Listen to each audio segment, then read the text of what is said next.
Hola, soy Moisés Cuen y hoy hablaremos entonces sobre la ventilación y la difusión de gases. Como conocen, básicamente estos son dos clases separadas, pero hoy las trataremos de abarcar juntas y hacerlo de la forma un poquito más resumida posible. Entonces, para ello, comencemos con la ventilación. Básicamente, lo primero que deben conocer en relación a la ventilación son las generalidades. Y lo más importante de estas generalidades es la composición del aire atmosférico. Básicamente, lo principal que debemos saber es que, obviamente, el oxígeno es el gas más importante para nosotros durante el proceso respiratorio como tal, y el gas más importante de los que se encuentra en la atmósfera como nosotros para el proceso respiratorio. Pero, en realidad, el principal gas que conforma a el aire atmosférico, o que forma una mayor proporción del aire atmosférico, es el nitrógeno con un 78%, luego está el oxígeno con un 21%, y luego pasa a estar el dióxido de carbono con un 0,03%. Recordemos que estas proporciones pueden ser relativamente variables dependiendo de la humedad del ambiente. Es decir, a medida que haya un ambiente más húmedo, se pueden modificar o pueden, por ejemplo, disminuir en pequeña proporción el nitrógeno, el oxígeno, incluso el dióxido de carbono, justamente porque aumenta la presión de vapor de agua, que es un fenómeno que también ocurre a nivel de las vías aéreas y que abarcaremos un poquito más adelante. Entonces, básicamente, en relación a la presión atmosférica, deben conocer que es regida por la ley de Dalton. Y básicamente la ley de Dalton dice que la presión total de una mezcla gaseosa es igual a la suma de las presiones parciales ejercidas por cada uno de los gases que forma parte de la mezcla. Es decir, básicamente la presión total de la presión atmosférica es la sumatoria de la presión parcial de cada uno de los gases que la conforman, es decir, la presión parcial que ejerce el nitrógeno, la presión parcial que ejerce el dióxido de carbono y la presión parcial que ejerce el oxígeno. Y que cada uno ejercerá una presión parcial entonces que, por lo tanto, se suma y que conforma la presión total de la mezcla. Por ejemplo, aquí el nitrógeno, el amarillo, básicamente es el que mayor ejercería presión parcial porque es el que se encuentra en mayor proporción. Luego está, por ejemplo, el oxígeno y luego el dióxido de carbono. Y la presión parcial que cada uno de estos gases ejerza en la mezcla total será igual a la que ejercería si estuviera sola en un recipiente. Por ejemplo, en este caso, es decir, el dióxido de carbono ejerce la misma presión si estuviera solo a lo que ejerce como tal dentro de la mezcla. Entonces, básicamente, en relación a la mezcla de gases como tal o a la atmósfera, como una mezcla de gases, es importante que sepan que se rige por la ley de Dalton. Entonces, básicamente es indispensable que conozcan que la presión atmosférica es 760 milímetros de mercurio a nivel del mar y que básicamente para calcular entonces la presión parcial de cada uno de los gases se toma en cuenta tanto la fracción de ese gas dentro de la mezcla como también de la presión total de la mezcla. Es decir, por ejemplo, para calcular la presión parcial del oxígeno, la fracción de oxígeno es 21% y por eso en este caso se pone 0,21. Y esto se multiplica por la presión la presión atmosférica. Por ejemplo, a nivel del mar, la presión atmosférica es de 760 milímetros de mercurio. Entonces, si el oxígeno es un 21% de ese 760 milímetros de mercurio, 0,21 por 760 es 159 milímetros de mercurio. Eso es lo que nos dice que o básicamente estos 159 milímetros de mercurio es la presión parcial de oxígeno que forman parte de la atmósfera a nivel del mar. ¿Qué ocurre si estamos a mayor altura? Recordemos que a mayor altura disminuye la presión atmosférica. Entonces, por ejemplo, si estamos en la cumbre del Mont Blanc o si estamos en el Pico Bolívar, el típico ejemplo que dan, básicamente la presión atmosférica disminuye de, por ejemplo, 760 a 420. Entonces, para calcular la presión parcial de oxígeno, se multiplica entonces este 0,21, que es el 21%, por 420 y da esta presión parcial. Es decir, la presión parcial de oxígeno es mayor a nivel del mar que a mayores alturas. Es decir, a medida que se asciende, la presión parcial de oxígeno va disminuyendo, independientemente de la proporción o de la fracción que él conforme. Es decir, pongamos que él siempre es el 21%, pero por modificarse a medida que aumenta la altura, la presión atmosférica, entonces también se modifica la presión parcial que ejerce el oxígeno en general en esa misma mezcla. Entonces, continuando, básicamente, ya habiendo abarcado la presión atmosférica, es importante que conozcan como tal la presión dentro de las vías aéreas. Y la presión dentro de las vías aéreas, como conocemos, debe estar o debe ir muy de la mano con la presión atmosférica, porque si no se crearía un gradiente de presión. Es decir, en teoría, la presión de las vías aéreas debe ser similar a la presión atmosférica para que no haya movilización de aire a través de ellas. y eso se modifica en los procesos de inspiración y de expiración. Pero ¿qué ocurre? Básicamente el aire o como tal, las vías aéreas son estructuras húmedas, es decir, que en su superficie contienen agua, que conforma entonces el vapor de agua. Entonces, es importante que conozcamos que la proporción de los gases que forma parte de las vías aéreas o del gas que entró desde la atmósfera hacia las vías aéreas no es igual que el gas de la atmósfera. Es decir, como se le suma a las vías aéreas un gas más, que es la presión de vapor, de agua, simplemente, entonces se modifican también la proporción de los demás gases. Es decir, como aumentó la proporción de agua en esa mezcla, entonces disminuyen las proporciones de la demás. Por ejemplo, si nitrógeno es 78%, pasa a ser, pongamos, 75%. Lo mismo pasa con el oxígeno y también, por ejemplo, con el dióxido de carbono. Y esto lo vemos representado aquí. Básicamente, en el aire atmosférico seco, la presión parcial de este es de 760. Pero si a este se le suman o si a este se le ponen 47 milímetros de agua, entonces pasará a ser 713. ¿Qué quiere decir esto?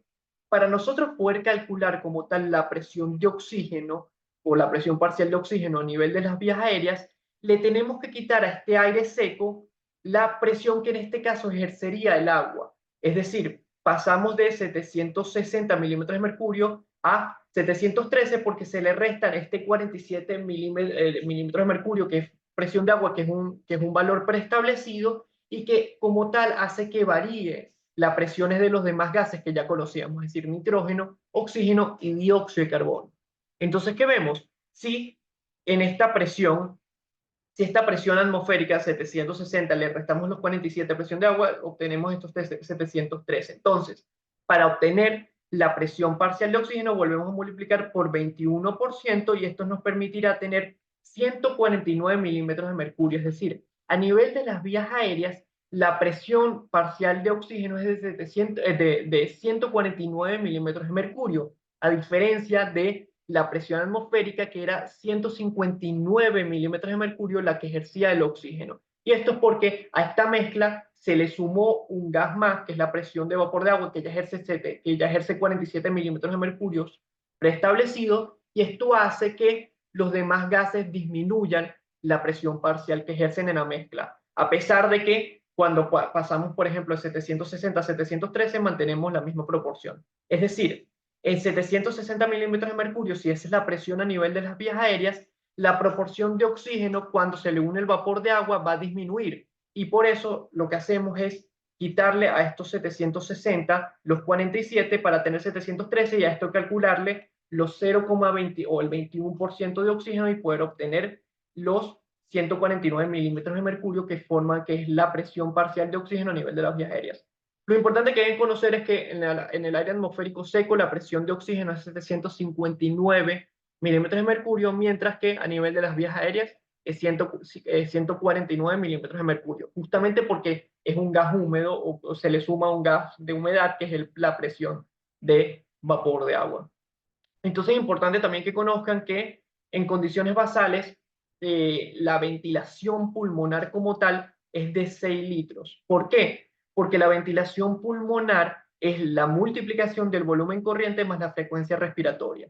En condiciones de reposo y de manera fisiológica, el volumen corriente, como lo deben conocer, es de 500 mililitros y la frecuencia respiratoria es de aproximadamente 12, entre 12 y 20 respiraciones por minuto, pero tomando como parámetro de referencia el 12, esto hace que si multiplicamos 500 mililitros por 12, nos dé 6 litros como tal. O si pasamos estos mililitros a litros, nos dé entonces 6 litros por minuto la ventilación pulmonar. Pero veremos que este no es el parámetro más importante. Entonces, básicamente, continuando, hay otro elemento, otro término que deben de conocer, que es el espacio muerto. El espacio muerto básicamente es el espacio o la fracción del volumen de aire inspirado que no participa en el intercambio gaseoso, es decir, que no permite que el aire de la atmósfera pase hacia la sangre o que el aire de la sangre o la presión de ciertos gases en la sangre pase hacia el alveolo, perdón, no la atmósfera, sino el alveolo. El aire del alveolo no pase hacia la sangre y el aire de la sangre no pasa hacia el alveolo. Es decir, es simplemente el espacio en el cual se queda aire acumulado que no participa en el intercambio gaseoso. Por ejemplo, en los bronquios principales no se realiza el intercambio gaseoso, entonces los bronquios principales formarían parte de el espacio muerto. Entonces hay dos tipos de espacio muerto, un espacio muerto anatómico y un espacio muerto fisiológico como tal. O bueno, espacio muerto anatómico, espacio muerto alveolar y que ellos dos suman en espacio muerto fisiológico. El espacio muerto anatómico es básicamente esa porción de aire que queda en las vías aéreas en las cuales no se realiza el intercambio, es decir, en las vías aéreas de conducción. Por ejemplo, los bronquios principales son vías aéreas de conducción, incluso la misma faringe, la misma laringe, incluso toda la tráquea forma parte de estas vías de conducción que también forma parte de el espacio muerto anatómico. En condiciones fisiológicas, entonces, el espacio muerto anatómico es decir, 150 mililitros, un parámetro preestablecido en condiciones fisiológicas, en reposo, sin ninguna patología de base. Luego tenemos el espacio muerto alveolar. El espacio muerto alveolar corresponde a aquellos alveolos que no son correctamente irrigados, es decir, aquellos alveolos en los cuales llega el aire, pero este no participa en el intercambio gaseoso porque no son bien irrigados. Y como tal, el espacio muerto alveolar, o la mayoría de las condiciones de espacio muerto alveolar, son patológicas, a diferencia del espacio muerto anatómico, que por lo que en sí está ligado a condiciones fisiológicas, cuando es decir 150 mililitros. Luego pasamos a el espacio muerto fisiológico, que como se los mencioné, es la sumatoria de el espacio muerto anatómico más el espacio muerto alveolar. En condiciones fisiológicas, el espacio muerto alveolar es cero y por lo tanto el espacio muerto fisiológico es igual o el volumen del espacio muerto fisiológico es igual al volumen del espacio muerto anatómico. Y es importante que conozcan que este espacio muerto fisiológico es es el que de mayor importancia se utiliza para calcular el espacio muerto como tal en las personas.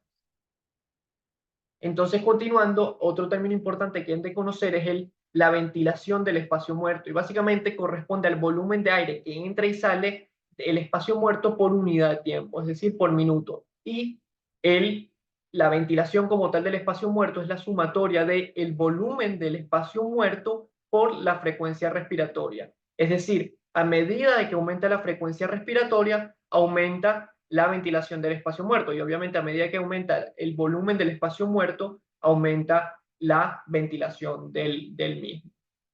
Por otra parte, otro término importante es la ventilación alveolar y básicamente la ventilación alveolar es directamente proporcional a la frecuencia respiratoria, pero fíjense que también es variable, es decir, para calcular la ventilación alveolar hay que restarle al volumen corriente la ventilación del espacio muerto. Pero ya veremos esto de manera aplicada y de una manera más importante que ustedes conozcan. Lo más importante que deben de saber con respecto a esta ecuación es que como se los mencioné, en condiciones fisiológicas, la ventilación pulmonar es 6 litros por minuto, que recordemos era la multiplicación de 500 mililitros de que el volumen corriente por 12 respiraciones por minuto. Eso da 6 litros por minuto. Sin embargo, la ventilación alveolar no es lo mismo que la ventilación pulmonar. Es decir, la ventilación alveolar toma en cuenta el aire que solo entra en los alveolos. En cambio, la ventilación pulmonar toma en cuenta el aire que entra tanto a los alveolos como aquel que se queda en el espacio muerto. Entonces, la sumatoria de dos ventilaciones como tal. Entonces, obviamente, siempre la ventilación alveolar será menor a la ventilación pulmonar, porque siempre existirá un espacio muerto, si sea solamente el anatómico en condiciones normales. Entonces, para calcular en general la ventilación alveolar, ¿qué se hace? Básicamente, la ventilación alveolar, como se los mencioné, es el volumen corriente, que en condiciones fisiológicas es 500 mililitros, menos el volumen del espacio muerto, que es 150 mililitros. En este caso, en condiciones fisiológicas, es el espacio muerto anatómico solamente. Y esto se multiplica por 12 respiraciones por minuto. Si se da esta multiplicación, da 4,2 litros por minuto. Esto quiere decir que la ventilación alveolar en condiciones fisiológicas es de 4,2 litros por minuto. Y eso es muy, muy importante que lo conozcan. Incluso este parámetro es mucho más importante que el de ventilación pulmonar. Y aquí una pregunta básicamente es si el volumen del espacio muerto puede reducirse. Sí, por ejemplo, cuando se realiza una traqueostomía, disminuye el volumen del espacio muerto porque no hay espacio o se recorta el espacio muerto que formaría, por ejemplo, la parte alta de la faringe o por ejemplo, de las fosas nasales. Es decir, como está llegando desde la tráquea, todo lo que esté hacia arriba ya no forma parte del espacio muerto, sino todo lo que vaya hacia abajo. Eso es una manera de reducirse, pero hay muchas maneras, incluso ya tomando el espacio muerto alveolar o considerando como tal el espacio muerto fisiológico.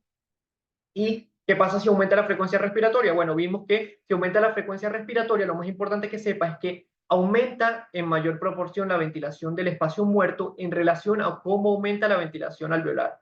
Veremos que la frecuencia respiratoria no es, o modificar la frecuencia respiratoria no es la forma más eficaz para modificar la ventilación alveolar, porque la frecuencia respiratoria afecta mucho o de mucha mayor manera la ventilación del espacio muerto que la ventilación alveolar. Entonces, la ventilación alveolar depende del volumen corriente, del volumen del espacio muerto y de la frecuencia respiratoria, como lo vimos por acá. Entonces, básicamente de todas estas tablas, fíjense que hay muchos parámetros importantes. Lo más importante que deben de conocer es, uno, la frecuencia respiratoria no es el parámetro más eficaz para mejorar la ventilación alveolar por el hecho de que el aumento de la frecuencia respiratoria aumenta en mayor proporción la ventilación del espacio muerto que la ventilación alveolar. La segunda cosa que deben de conocer es que el parámetro en realidad más importante para calcular o para mejorar la ventilación alveolar es el volumen corriente, es decir, a medida que se aumenta el volumen corriente, aumenta más el volumen alveolar de lo que aumentaría el volumen alveolar si aumentara la frecuencia respiratoria. Es decir, el volumen corriente es el parámetro más importante para mejorar la ventilación alveolar. Entonces, una persona que tenga un mayor espacio muerto en vez de 150 mililitros, perdón, sea de 250 mililitros, la mejor forma de aumentar la ventilación alveolar será aumentar el volumen corriente. Es decir, fíjense cómo en este caso pasamos de que en la ventilación alveolar, por ejemplo, en condiciones fisiológicas es de 4.200 mililitros por minuto. En condiciones fisiológicas, el volumen corriente 500 mililitros por 12 respiraciones por minuto. Pero fíjense, esto cuando el espacio muerto es 150 mililitros. Si aumentó el espacio muerto a 250 mililitros, fíjense como si mantuviéramos el mismo volumen corriente y la misma frecuencia respiratoria, disminuiría la ventilación alveolar de 4.200 a 3.000. Pero fíjense que si aumentamos la ventilación el volumen corriente a 600 en este caso, aumenta entonces o se vuelve a mantener o se vuelve a hacer a sus valores normales la ventilación alveolar, es decir, vuelve a 4200. Entonces, algo importante que deben de conocer, como se los mencioné, es que el volumen corriente es el parámetro más eficaz para mejorar la ventilación alveolar y que, por ejemplo, si el espacio muerto pasa de ser 150 a 250 mililitros, es decir, aumentó 100 mililitros, entonces la mejor manera de mantener la ventilación alveolar es aumentar también 100 mililitros el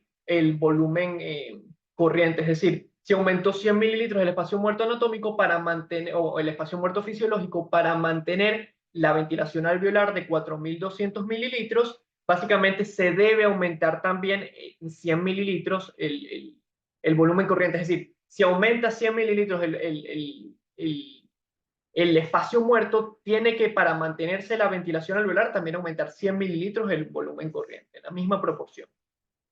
En cambio, la frecuencia respiratoria no es tan eficaz para aumentar el volumen corriente. Otra de las cosas que deben de conocer es que si el volumen del espacio muerto es igual al volumen corriente, la ventilación alveolar será cero. Es decir, fíjense, en este caso el espacio muerto es 150 mililitros y el volumen corriente también es 150 mililitros. Fíjense que lo alto que está la frecuencia respiratoria y con todo eso la ventilación alveolar es cero.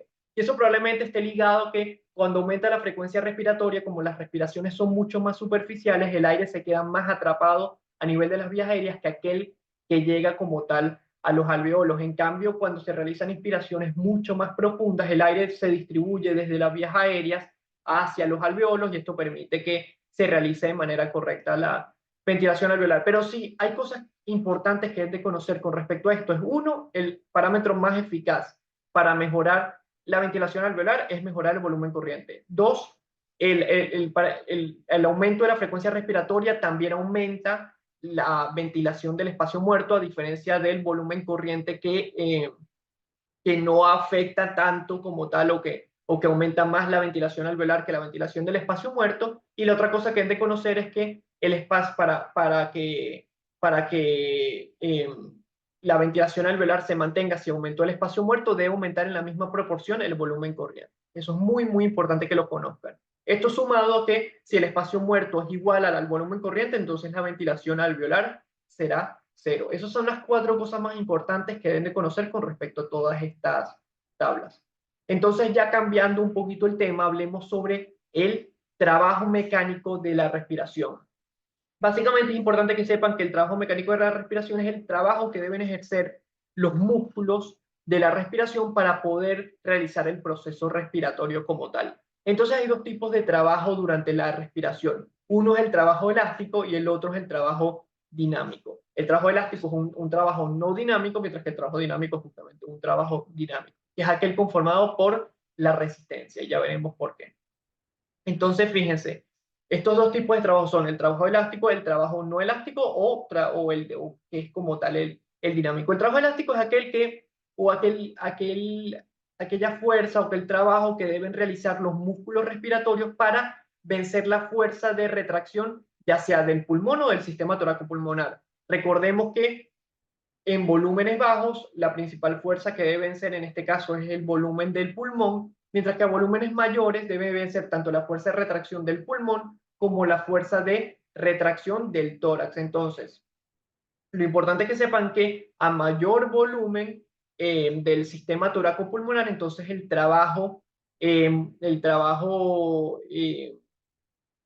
elástico será mucho mayor. En cambio, menores volúmenes, el trabajo elástico será menor.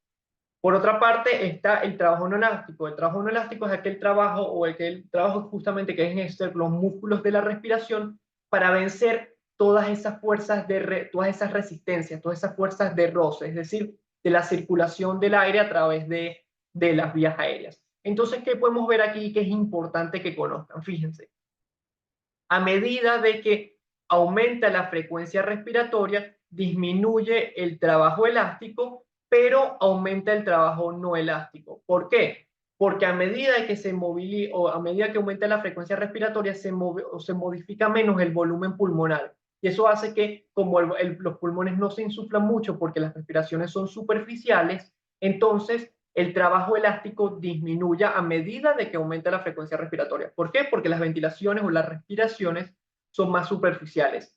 En cambio, a medida que aumenta la frecuencia respiratoria, el trabajo no elástico aumenta. Y esto se debe a que se moviliza con mayor frecuencia aire dentro de las vías aéreas, que son las que oponen más resistencia, las que oponen más fuerza de roce, y eso es lo que hace que aumente el trabajo no, en general el trabajo no elástico. Entonces, fíjense que el trabajo total, fíjense, está el trabajo elástico, el trabajo no elástico, y esta curvita que ven por aquí es el trabajo total, que no es más que la sumatoria de los diferentes puntos de trabajo elástico y trabajo no elástico. Entonces, fíjense que el menor trabajo total que ejerce el sistema pulmonar, o mejor dicho, los músculos, es aproximadamente en 12, 15 respiraciones por minuto, que son justamente la frecuencia respiratoria fisiológica. En cambio, a medida de que aumenta la frecuencia respiratoria, aumenta también el trabajo total, y a medida que disminuye la frecuencia respiratoria, también aumenta el trabajo total. ¿Por qué? A medida que aumenta la frecuencia respiratoria, por lo general, aumenta también el volumen corriente, y eso hace que aumente el trabajo no elástico. El trabajo elástico en relación al trabajo no elástico. Y eso es lo que hace que el trabajo total sea mayor. Fíjense lo alto del trabajo elástico por debajo de 10 respiraciones por minuto y lo bajo del trabajo no elástico. Pero si se suman, fíjense que el trabajo total es muy alto. Por otra parte, luego pasamos al otro extremo, una frecuencia respiratoria de 40 respiraciones por minuto. Básicamente, ¿con qué nos encontramos aquí? Fíjense que a medida que aumenta la frecuencia respiratoria disminuye el trabajo elástico porque se manejan menores volúmenes pulmonares, pero aumenta el trabajo no elástico. Entonces, si se realiza la sumatoria de ambos, fíjense cómo el trabajo total es muy, muy alto. Mientras que en una frecuencia respiratoria de entre 12 y 15 respiraciones por minuto, que son las fisiológicas como tal, el trabajo total será el menor. Entonces, justamente, el sistema o en general el organismo utiliza o realiza justamente o se basa o hace esa frecuencia respiratoria de 12 a 15 respiraciones por minuto porque es la que lleva menor consumo de energía por parte de los músculos y por lo tanto lleva menor fatiga muscular. Esta es la fisiológica, entre 12 15 respiraciones por minuto, incluso llegando hasta 20. Pero fíjense que el menor está entre 12 y 15 respiraciones por minuto, es el menor trabajo total. Otra cosa importante que deben de conocer con respecto al trabajo del proceso respiratorio es que básicamente es modificado dependiendo de la patología. En patologías restrictivas, como aumenta el trabajo elástico, en patologías restrictivas, por ejemplo, la fibrosis pulmonar, como aumenta el trabajo elástico porque la fuerza de retracción elástica pulmonar es mucho mayor, entonces la mejor manera de aumentar la frecuencia, perdón, de aumentar la ventilación alveolar, o mejor dicho, de aumentar el proceso respiratorio o de mejorar el proceso respiratorio, será a través del aumento de la frecuencia respiratoria. Es decir, en patologías restrictivas, de manera teórica, la mejor manera de mejorar la ventilación es aumentando la frecuencia respiratoria. Es decir, la mejor manera de modificar como tal el trabajo del sistema. Mientras que en patologías obstructivas, la mejor manera de disminuir el trabajo del sistema, como son patologías en las cuales por lo general se queda o se produce atrapamiento de aire a nivel de las vías aéreas, lo mejor es aumentar el volumen corriente, aumentando así la presión a nivel de los alveolos y de las vías aéreas, evitando que éstas se compriman. Es decir, patologías restrictivas, la mejor manera de disminuir el trabajo respiratorio es aumentando la frecuencia respiratoria, mientras que en patologías obstructivas la mejor manera de disminuir el trabajo respiratorio es aumentando el volumen corriente. Fíjense cómo el organismo entonces en cada una de las patologías utiliza diversos mecanismos compensatorios eh, para, para mantener de la manera más eficaz posible como tal el trabajo respiratorio de la forma más económica posible y que se realice como tal el proceso de respiración de la mejor manera posible. Entonces, continuando básicamente en relación ya a la composición del aire alveolar, fíjense, el aire alveolar es lo más importante que conozcan de aquí, es que la presión promedio del aire alveolar es de el oxígeno 100 milímetros de mercurio y el dióxido de carbono 40 milímetros de mercurio. Esa es la presión a nivel alveolar y que es la que permite que justamente se realice el intercambio gaseoso de los diferentes elementos. Es decir, el oxígeno por estar, ya veremos, más o tener una mayor presión a nivel alveolar que a nivel del capilar, pasa desde el alveolo hacia el capilar. Mientras que lo contrario sucede con el dióxido de carbono, que pasa desde el capilar hacia el alveolo, porque en el alveolo hay menor presión parcial del mismo. Esto no es muy importante que lo conozcan, pero bueno, de manera general, básicamente durante la inspiración, fíjense que como entra aire a los alveolos, entonces o sea, entra aire con una gran proporción de oxígeno al alveolo, recordemos ese 21% de oxígeno, entonces aumenta la presión alveolar de oxígeno, pero como entra también es aire que tiene muy poco dióxido de carbono, entonces disminuye la presión alveolar de dióxido de carbono durante la inspiración. Y durante la expiración, básicamente como se produce el paso de oxígeno desde los alveolos hacia los capilares, disminuye la presión alveolar de oxígeno, mientras que como se incorpora dióxido de carbono desde el capilar hacia los alveolos, aumenta la presión alveolar de CO2. Igual esto no es muy importante que lo conozcan, lo más importante que conozcan aquí son las presiones de los diferentes, de los diferentes gases, de oxígeno a nivel alveolar 100 milímetros de mercurio y dióxido de carbono 40 milímetros de mercurio, que el oxígeno pasa desde el alveolo hacia el capilar y el dióxido de carbono pasa desde el capilar hacia el alveolo. Entonces, continuando aquí, básicamente lo más importante que deben de conocer con respecto a estas gráficas es que, fíjense que en este caso nos estamos refiriendo a la presión alveolar de CO2.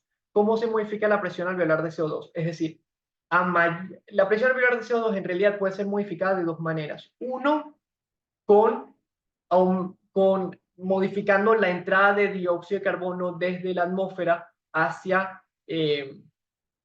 o mejor dicho, modificando la salida de dióxido de carbono desde los alveolos hacia la atmósfera o modificando la salida o la entrada de aire o de dióxido de carbono desde los capilares hacia los alveolos. Es decir, las principales dos maneras de modificar el dióxido de carbono es o modificando su salida desde los alveolos hacia la atmósfera o modificando su salida de dióxido de carbono desde los capilares hacia los alveolos. Esas son las dos maneras de modificar. El aire que sale una es el aire que sale o el dióxido de carbono que sale desde los alveolos hacia la atmósfera y otro es el aire que entra a los alveolos desde los capilares. Lo más importante que sepan con respecto a esto en realidad es que básicamente a medida que aumenta la ventilación alveolar, disminuye la presión parcial de dióxido de carbono a nivel de los alveolos. A mayor ventilación alveolar y mayor frecuencia respiratoria,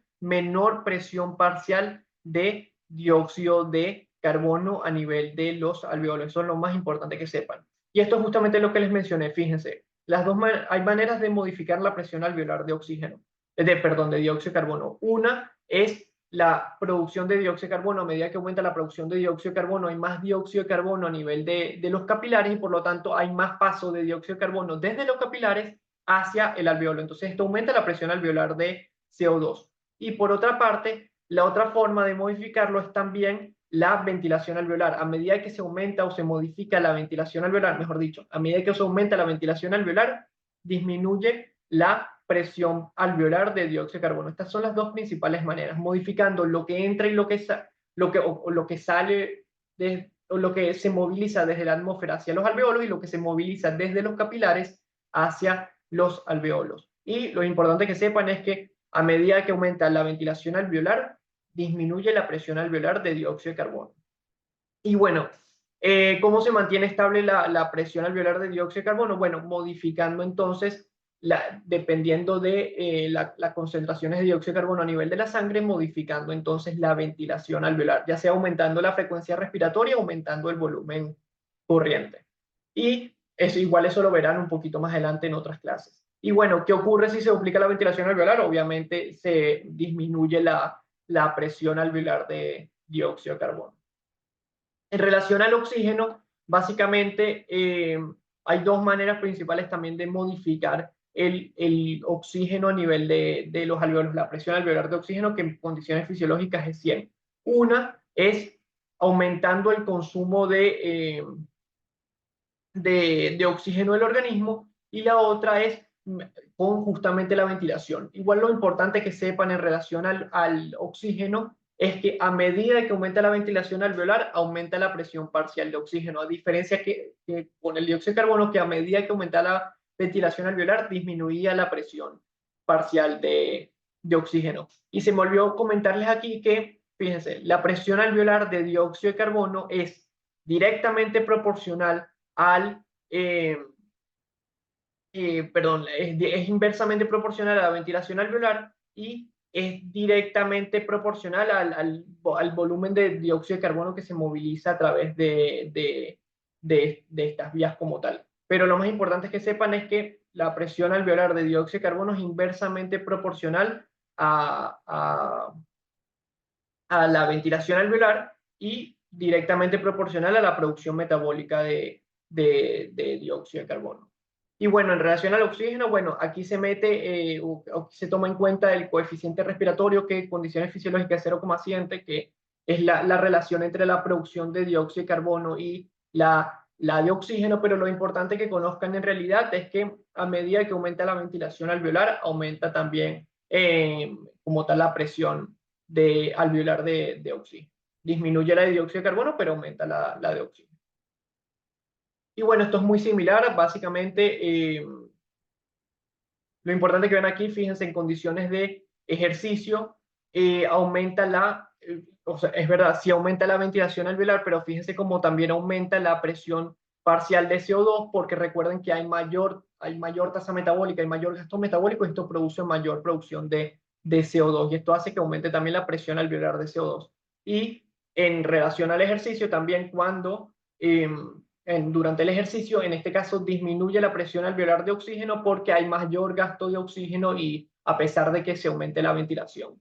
Pero bueno, lo importante es que sepan que lo de las ventilaciones que le comenté antes, que bueno, en ejercicio, durante el ejercicio se aumenta la presión alveolar de dióxido de carbono y se disminuye la presión alveolar de oxígeno. Básicamente estos son otros conceptos importantes que deben de conocer. Lo primero es, bueno, el primero es la hipoventilación. La hipoventilación es básicamente una ventilación insuficiente para mantener la concentración de dióxido de carbono normal como tal.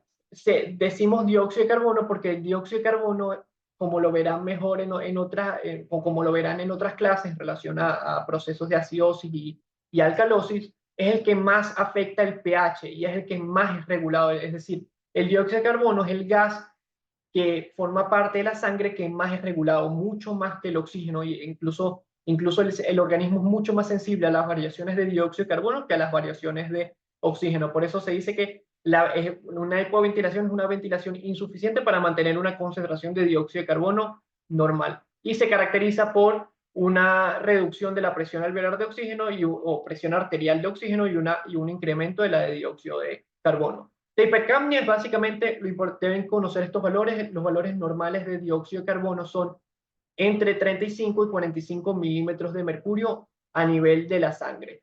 Todo aumento de la presión de dióxido de carbono a nivel de la sangre o a nivel arterial llevará a o mejor dicho, en este caso a nivel, sí, bueno, por lo general se usa la presión arterial de dióxido de carbono, todo aumento por encima de 45 milímetros de mercurio llevará a hipercapnia. Y toda disminución por debajo de 35 milímetros de mercurio llevará a hipocapnia. Por otra parte, la hipoxemia básicamente es la disminución de la presión arterial de oxígeno por debajo de 80 milímetros de mercurio. Recordemos que como tal, como cuando se realiza el intercambio gaseoso, básicamente el oxígeno pasa, y lo veremos un poquito mejor en difusión, pasa desde el alveolo hacia la sangre como tal y se equipara la presión de la sangre con la del alveolo, es decir, la presión arterial de oxígeno pasa a ser en los capilares pulmonares 100 milímetros de mercurio. Entonces, básicamente, toda disminución, pero veremos que luego se producen unos shunts que hacen que la presión arterial de oxígeno pase a ser de 100 milímetros de mercurio, ya en este punto pase a ser de 100 milímetros de mercurio a 95 aproximadamente, porque es unos shunts, son unas conexiones entre la sangre venosa y la sangre arterial que se produce de manera fisiológica. Entonces, básicamente, toda disminución del oxígeno o de la presión arterial de oxígeno por debajo de 80 milímetros de mercurio llevará a hipoxemia, y toda disminución por debajo de 60 milímetros de mercurio de oxígeno llevará a hipoxia. Esos son los parámetros de referencia que se utilizan en estas clases. Y bueno, la hiperventilación es lo contrario a hipoventilación, básicamente es el estado de respiración acelerada o más profunda de lo necesario. Esto también modifica las presiones alveolares y arteriales, tanto de oxígeno como de dióxido de carbono. Esto lo verán mejor, se los explicarán un poquito en otras clases en relación a la hipocapnia y la alcalemia, pero lo importante que sepan es que los conceptos de hipo e hiperventilación.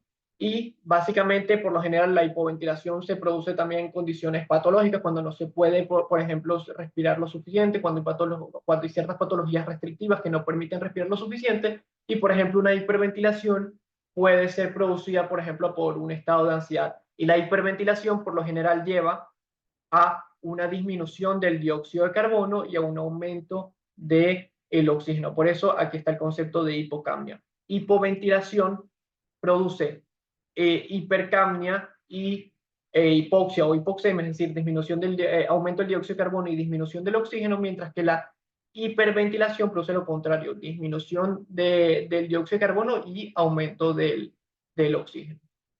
Y básicamente en relación a esto es algo que vieron un poquito mejor en mecánica respiratoria. Sepan que en los diferentes niveles del campo pulmonar o en los diferentes niveles del pulmón la distensibilidad no es igual. Recuerden que por presión o por gravedad los alveolos de la base son más pequeños, están menos expandidos y eso hace que sean más distensibles. Y el hecho de que sean más distensibles también hace que sean más ventilados. Entonces la ventilación de los alveolos a nivel de la base será mayor que la ventilación de los alveolos a nivel del vértice pulmonar. Y eso justamente porque están en condiciones fisiológicas menos expandidos y por lo tanto presentan una mayor distensibilidad y son entonces mejor ventilados.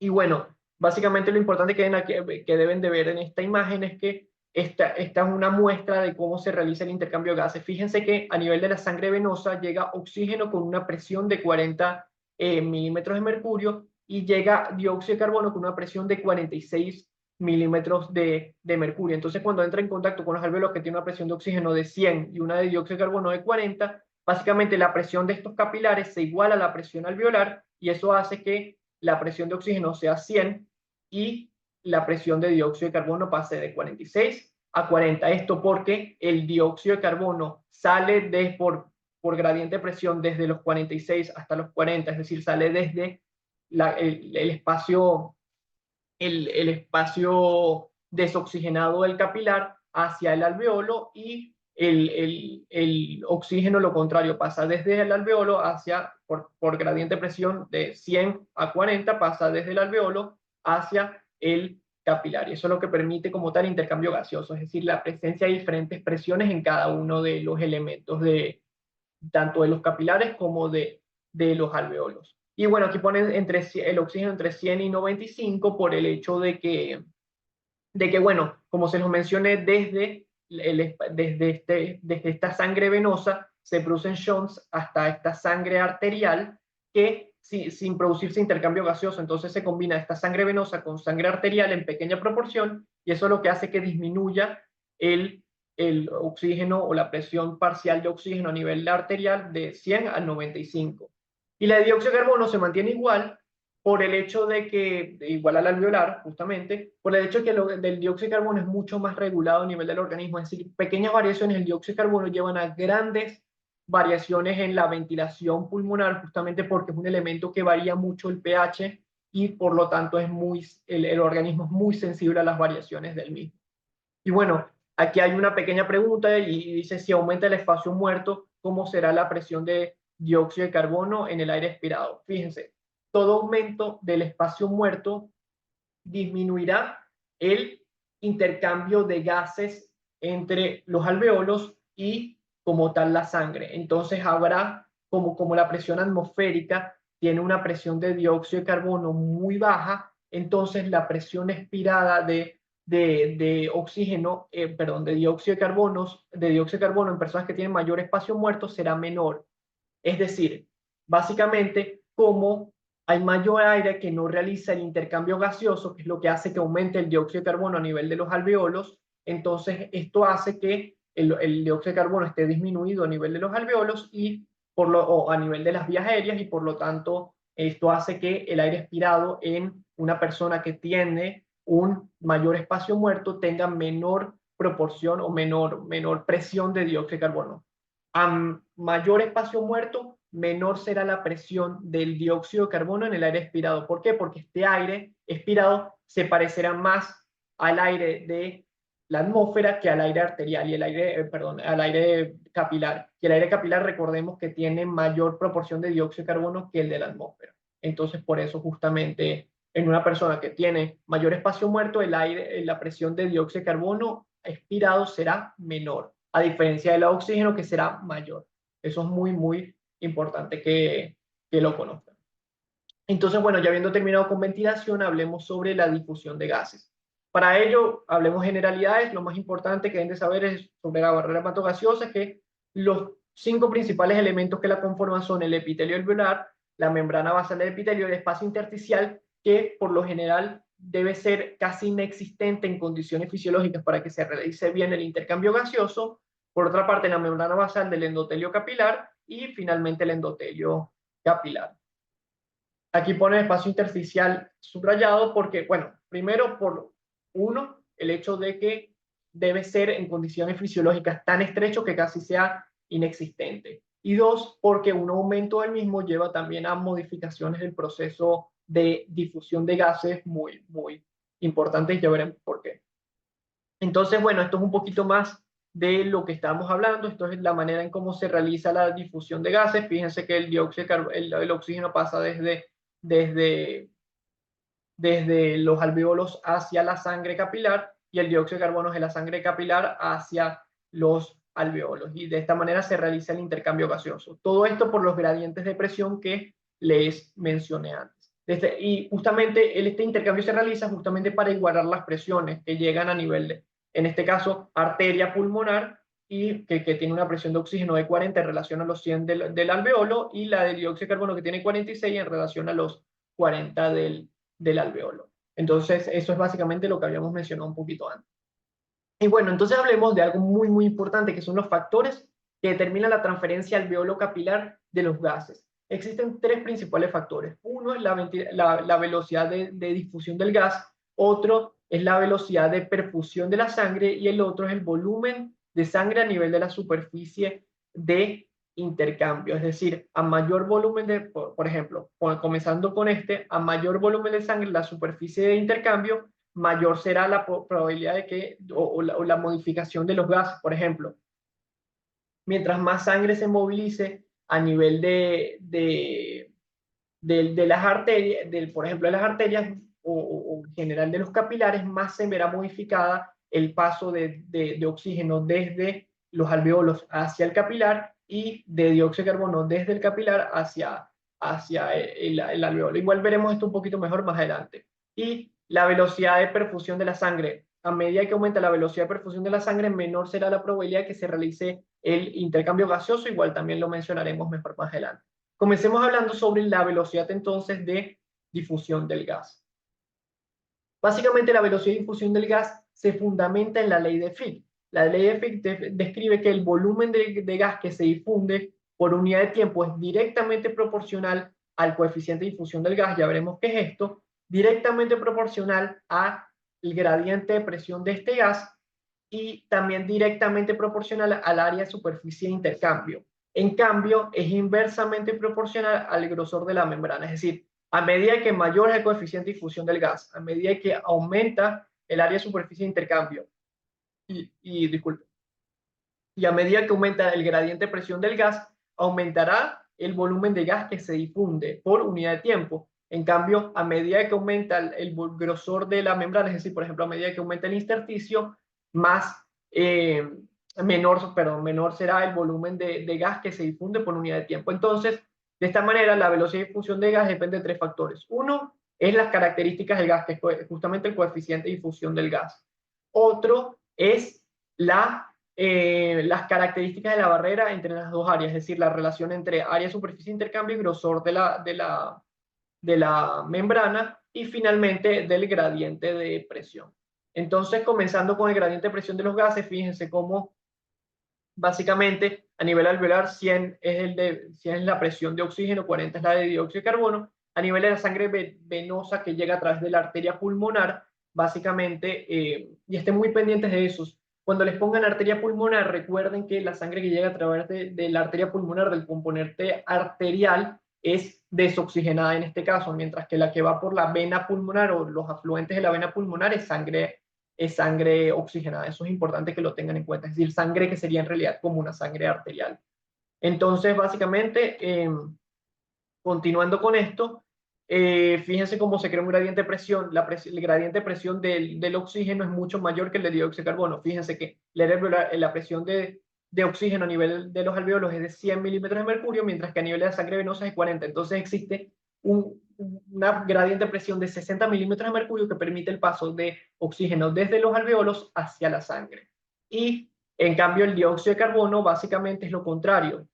Tiene un gradiente, tiene una presión, un aire alveolar de 40 o una presión a nivel de los alvéolos de 40 milímetros de mercurio, una presión de 46 a nivel de la sangre que llega a través de la arteria pulmonar, es decir, la sangre venosa, y esto hace que tenga un gradiente de -6. Esto significa que el dióxido de carbono pasa desde la sangre hacia los alvéolos, pero tiene un menor gradiente de presión en relación a el oxígeno, que fíjense que tiene un gradiente de presión mucho, mucho más importante. Entonces, el otro componente importante que habíamos hablado es el coeficiente de difusión de los gases, la característica de los gases. Y esta característica es regida por la ley de Graham. La ley de Graham básicamente describe, y no es muy importante que lo conozcan, es que la velocidad de difusión de un gas es directamente proporcional a su solubilidad e inversamente proporcional a su peso molecular. Fíjense que el peso, que la solubilidad del dióxido de carbono es mucho, mucho mayor a la del oxígeno. Y el peso molecular, si bien es mayor la del dióxido de carbono en relación a la del oxígeno, en realidad lo más importante es que la solubilidad del dióxido de carbono es mucho mayor que la del oxígeno. Y esto hace que el dióxido de carbono tenga un coeficiente de difusión 21 veces más rápido que el del oxígeno. Es decir, se difunde 21 veces más rápido que el oxígeno. Pero ¿qué pasa? Recuerden que el oxígeno tenía un mayor gradiente de presión. Entonces, el gradiente de presión favorece que la difusión de oxígeno sea adecuada, mientras que el principal factor que favorece que la difusión de dióxido de carbono sea adecuada es el coeficiente de difusión. Lo más importante para el oxígeno es el gradiente de presión, lo más importante para el dióxido de carbono es el coeficiente de difusión. Eso es muy, muy importante que lo conozcan. Y bueno, justamente por eso es que en el caso del dióxido de carbono, a pesar de que, por ejemplo, el espacio intersticial esté muy, muy aumentado, es difícil detectar estas alteraciones del dióxido de carbono, la presión arterial de dióxido de carbono, porque se infunde a pesar de que la membrana sea muy grande de manera muy fácil porque es muy soluble, a diferencia del oxígeno. Entonces, bueno, el otro componente, habíamos hablado de, uno, el gradiente de presión, dos,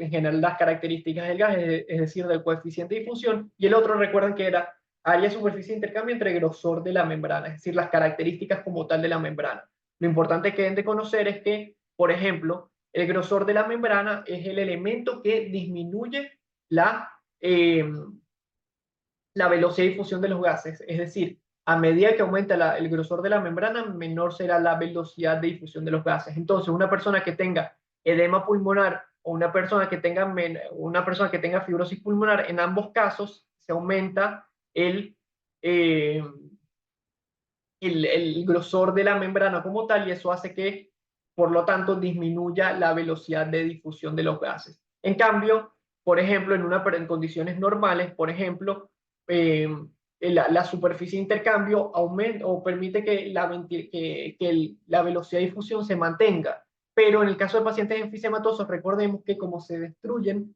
los tabiques interalveolares, se disminuye el área disponible para la difusión. Entonces, si se disminuye ese área disponible para la difusión, se disminuye también la velocidad de difusión de los gases y por lo tanto la difusión de los mismos. Es decir, en personas enfisematosas se disminuye la difusión de gases por una disminución del área de superficie de intercambio, porque se destruyen los tabiques interalveolares. A pesar de que esas personas tienen alveolos gigantes, hay menor área de superficie de intercambio que en personas normales. Y por eso se disminuye la difusión de los gases. En cambio, tanto en edema pulmonar como en fibrosis pulmonar, se disminuye la velocidad o la difusión de los gases por un aumento del grosor de la membrana. Fíjense cómo en las patologías se disminuye la velocidad o la difusión de los gases por diferentes elementos. Entonces, otro de los elementos es la velocidad de perfusión de la sangre, es decir, básicamente la velocidad de perfusión de la sangre es el tiempo de contacto de aire-sangre, o sea, el tiempo de contacto entre el aire de los alveolos y la sangre, y es aquel que determina la efectividad del intercambio de los gases. Entonces, básicamente en reposo, la velocidad que pasa, o sea, la perfusión como tal se refiere a la velocidad, o la velocidad de perfusión se refiere al tiempo que tarda en llegar la sangre desde este extremo de la arteria pulmonar, o decir, sí, justamente antes del capilar, hacia el extremo eh, eferente al capilar, es decir, desde el final de la arteria pulmonar hasta el comienzo de las venas pulmonares. Y a esta velocidad, es decir, todo este recorrido de la sangre en la superficie de intercambio, es decir, que está en contacto con los alveolos. Entonces, básicamente, lo importante que han de ver aquí es que en condiciones fisiológicas, el, como tal, el tiempo que tarda en pasar la sangre desde este extremo hasta este extremo es de 0,75 segundos. 0,75 segundos. Eso en condiciones fisiológicas en reposo. En ejercicio, obviamente, disminuye este tiempo porque como aumenta el gasto cardíaco, circula mucho más rápido la sangre a nivel de los capilares pulmonares y esto hace que disminuya, por ejemplo, de 0,75 a 0,065, pongamos. Pero eso igual, eso siguen siendo condiciones fisiológicas, pero a nivel del ejercicio.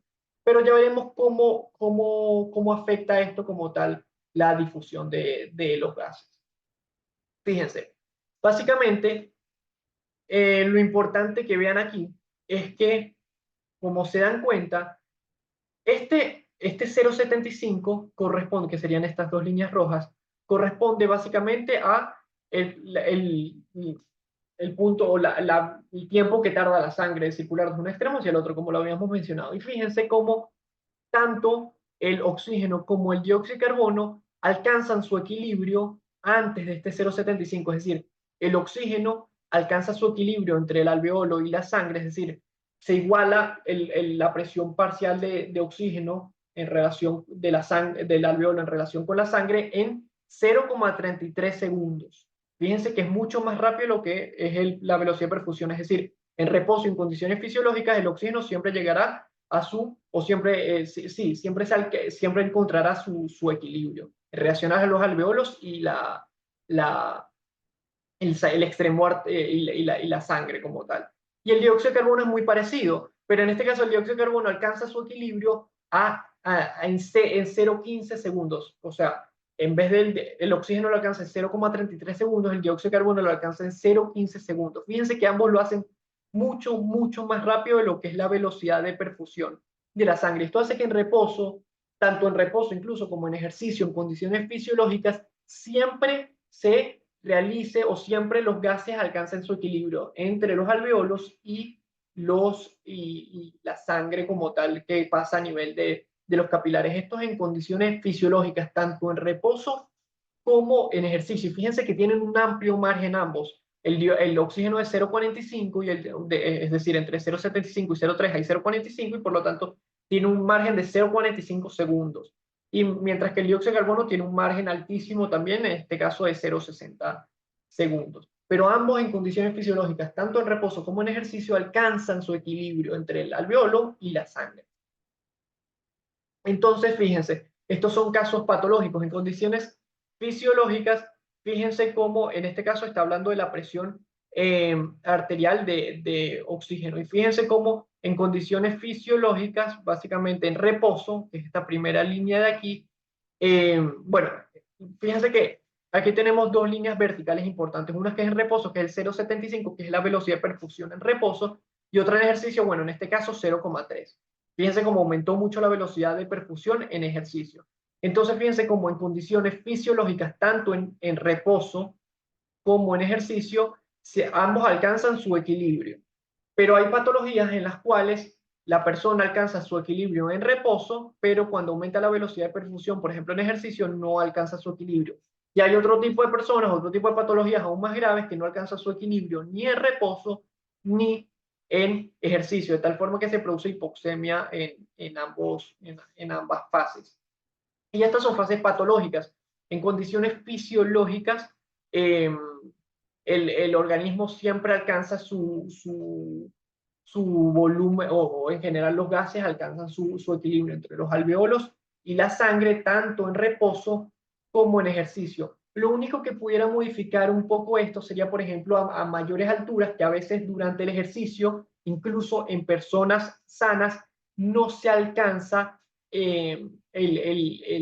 como tal el equilibrio. Y esto se debe justamente a que la presión a las variaciones de la presión de oxígeno o de la presión atmosférica como tal en relación o sea, a la normal o la que se encuentra a nivel del mar. Es decir, en condiciones de reposo a nivel del mar, tanto en ejercicio como en reposo, las personas alcanzan o los gases alcanzan su equilibrio. En cambio, la única forma en la que una persona sana puede no alcanzar su equilibrio, por ejemplo, durante el ejercicio, es cuando está a niveles o a alturas muy altas, por ejemplo, en picos muy altos, a más de 3 kilómetros, por ejemplo, sobre el nivel del mar, y esto hace que incluso una persona sana en ejercicio no alcance su volumen de equilibrio, pero es un volumen de equilibrio, no, perdón, su estado de equilibrio, pero esta es como una excepción a la regla como tal.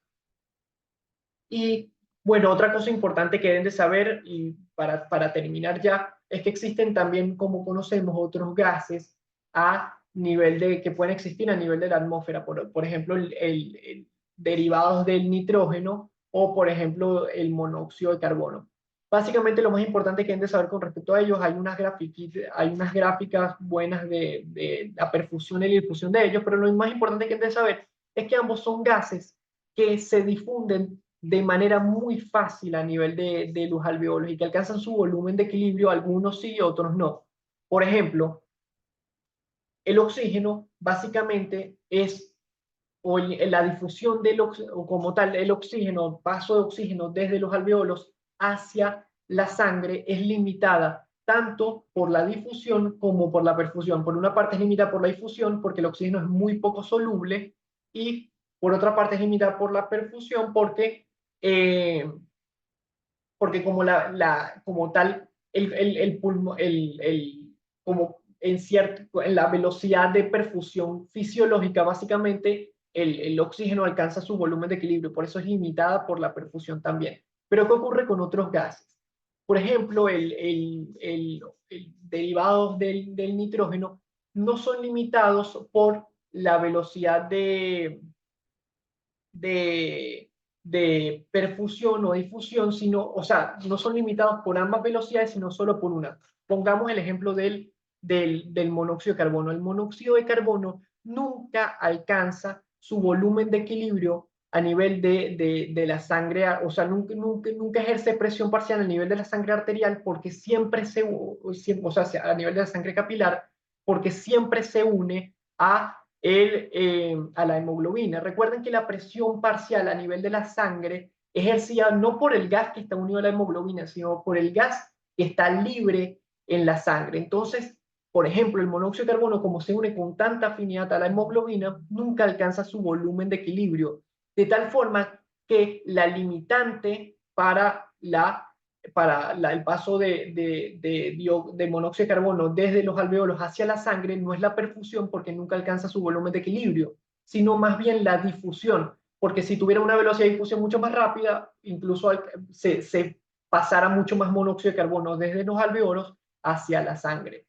Lo contrario ocurre con los derivados del nitrógeno, que son limitados por la velocidad de perfusión más que por la difusión. ¿Por qué? Porque ellos difunden de manera muy libre, porque son muy solubles, eh, pero como la perfusión en el organismo de manera fisiológica tiene un valor estable, aproximadamente en condiciones de reposo 0,75, ellos ya alcanzan su estado de equilibrio entre los alveolos y la sangre en ese tiempo. Por eso, por una parte, los derivados del nitrógeno son limitados por la velocidad de perfusión y el monóxido de carbono es limitado por la velocidad, o mejor dicho, por la difusión como tal del mismo.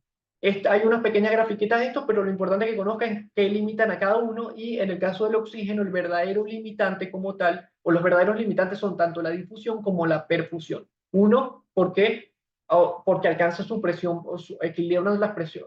La perfusión es una limitante porque se equilibran en los 0,75 segundos la presión alveolar de oxígeno en relación a la de la sangre y la difusión porque el oxígeno es muy poco soluble.